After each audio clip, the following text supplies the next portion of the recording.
भंवरा गंध ले रहा है, कमल पर बैठा है, निकल जाऊंगा प्रातः जब सूर्य का उदय होगा, पंखुड़ी खुलेगी और मैं निकल जाऊंगा।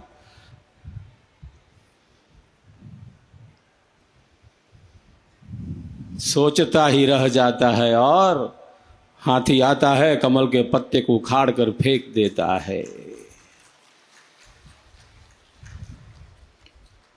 वो मारा जाता है, एक सुख के कारण मारे जाते हैं। कोई रूप में मारा जा रहा है। कीट पतंग प्रकाश, अभी बारिश के दिनों में लाइट पर कितने कीड़े मारे जाते हैं। कोई रस में मारा जा रहा है।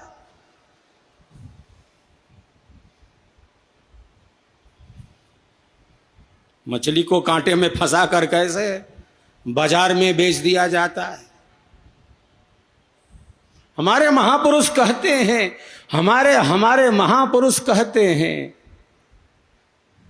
जो पांचों का सेवन कर रहा है वो क्यों नहीं मारा जाएगा।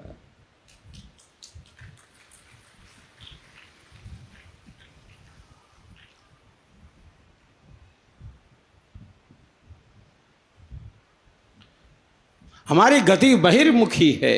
हम बाहर की तरफ दौड़ लगाते जा रहे हैं।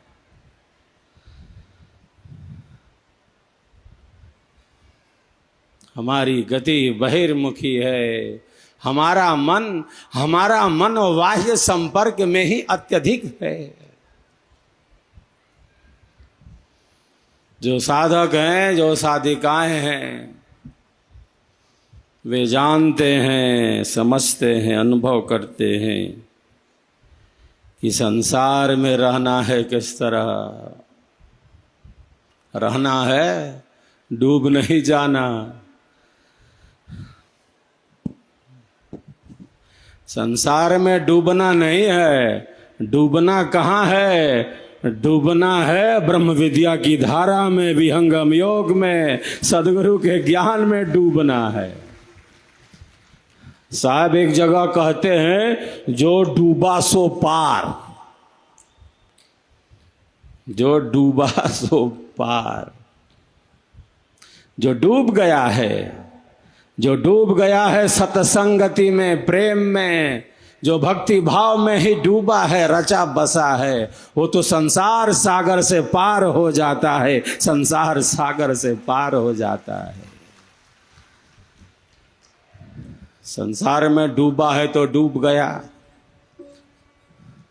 ये बाहर की नदी है। बहुत बार किनारे पहुंचते पहुंचते भी नाव डूब जाती है। ऐसा नहीं कि बीच मझधार में ही नाव डूबे। ऐसा थोड़ी कि बीच मझधार में ही नाव डूबेगी।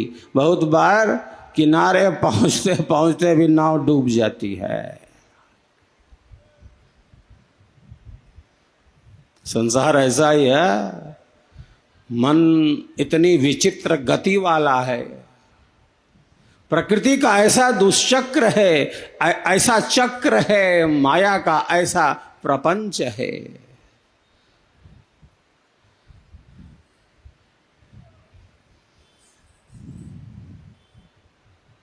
साहब कहते हैं,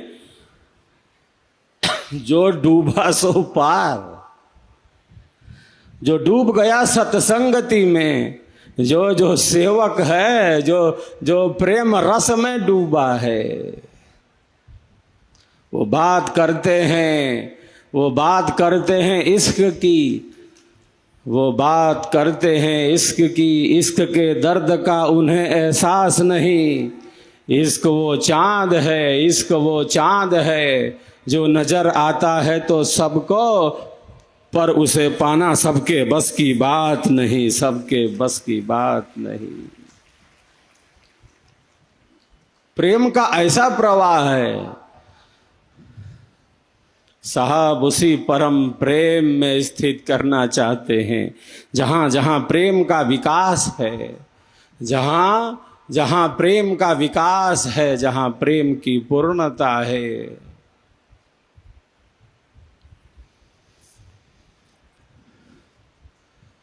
वही तो परमात्मा है, वही तो परमात्मा है जो परम प्रेममय है। प्रेम आत्मा की सुगंध है, वासना वासना शरीर की दुर्गंध है, और प्रेम आध्यात्मिक है, प्रेम आत्मा की सुगंध है। साहब ने पहले अन्न की भिक्षा मांगी है,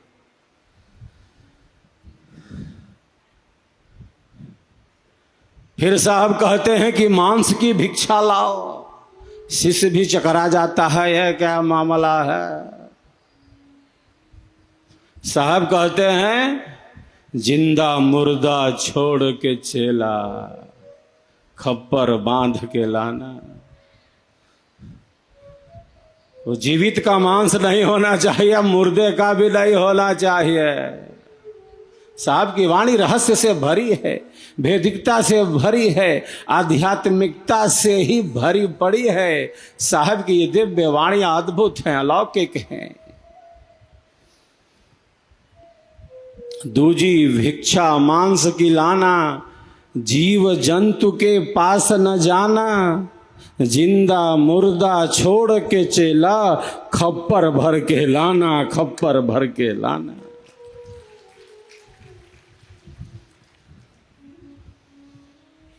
जो मांस की भिक्षा है, ये मन की मांग कर रहे हैं साहब।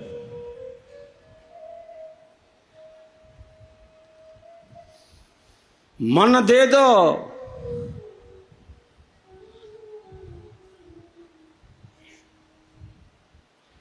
मन न जिंदा है न मुर्दा है। कहने का तात्पर्य है जड़ भी नहीं कह सकते और चेतन भी नहीं, आगंतुक चेतन है।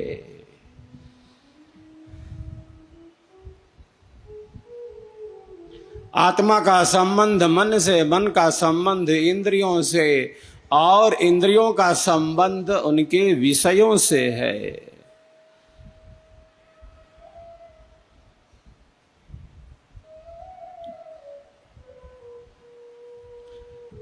मन कब अपने कारण में पहुंचेगा, साहब उसी की भिक्षा मांग रहे हैं।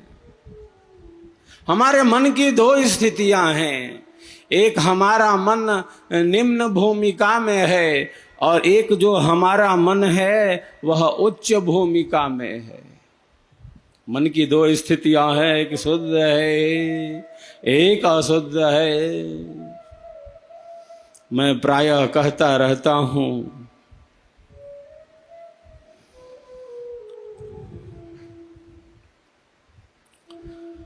जब आत्मा की ध्वनि को जब आत्मा की ध्वनि को सुनने का सामर्थ्य उत्पन्न हो जाता है, उत्पन्न कर लिया जाता है, तब हमारा जो कर्म है वह कर्म न रह कर धर्म बन जाता है, धर्म बन जाता है।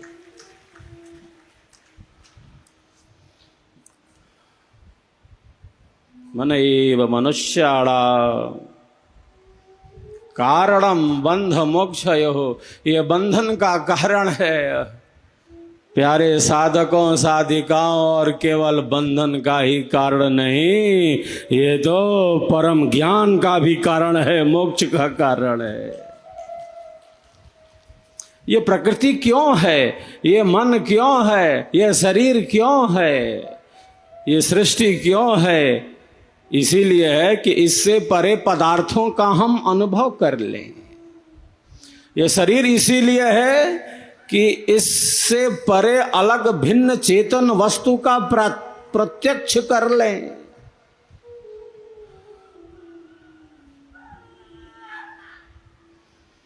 इससे पहले कि शरीर नष्ट हो, इससे पहले कि शरीर नष्ट हो, और कब नष्ट हो जाए, ये तो मिट्टी का खिलौना है,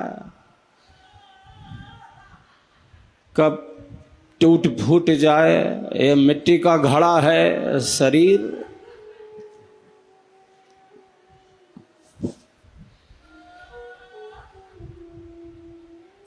शरीर तो मिट्टी का घड़ा है, कब चोट लगे और टूट फूट जाए।